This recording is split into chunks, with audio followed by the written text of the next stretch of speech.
The Sans-Culottes, the term itself means without breeches and was originally used to ridicule married men who found themselves in compromising situations with women. By the early 1790s, it was being applied to any worker, artisan, or small businessman who supported the revolution. These people could be recognized, according to popular legend, by their choice of long trousers rather than the knee breeches and stockings of the bourgeoisie. The Sans-Culottes were a crowd that formed during the French Revolution. They symbolized ordinary people who rejected the European aristocratic apparel. The Sans-Culottes were not a party or a working class movement. They were not a single class, but a broad alliance ranging from poor laborers through to artisans, mathematicians, shopkeepers, or even lesser professions. Where the Sans-Culottes were most active in Paris in 1792 to 1794.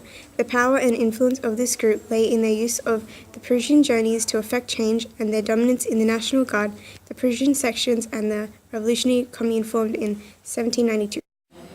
When, by 1792, this large but loosely connected group was being recognised as a distinct movement.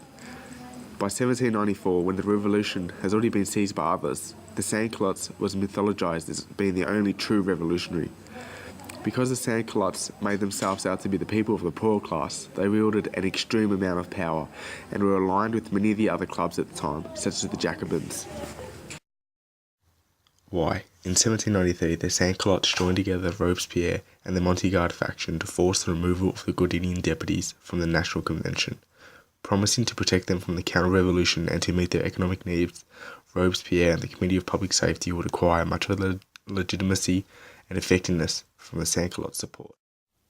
Of course, the real source of the Sans-Culottes' influence was the threat of violence. Members of the Sans-Culottes were involved in just about every violent incident from 1789 onwards. They had destroyed the Bastille, forced the king back to Paris, overturned the Paris Commune, forced the Legislative Assembly to disband, in September 1792, murdered prisoners in Paris in now what is known as September Massacre, where priests and innocent women were murdered in fear of a takeover of Paris when the Austrians were close and Paris guards had to leave.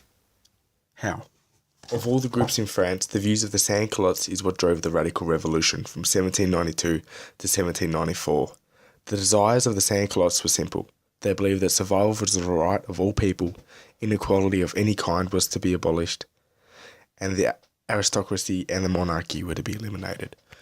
Property was not to be completely eliminated, but to be shared in communal groups. These ideas were far more radical than what the Jacobins had in mind.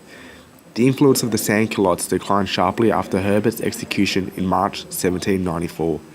The defeat of the desperate popular uprising of the Germinals in Year 3, spring of 1795, marked the end of their public role.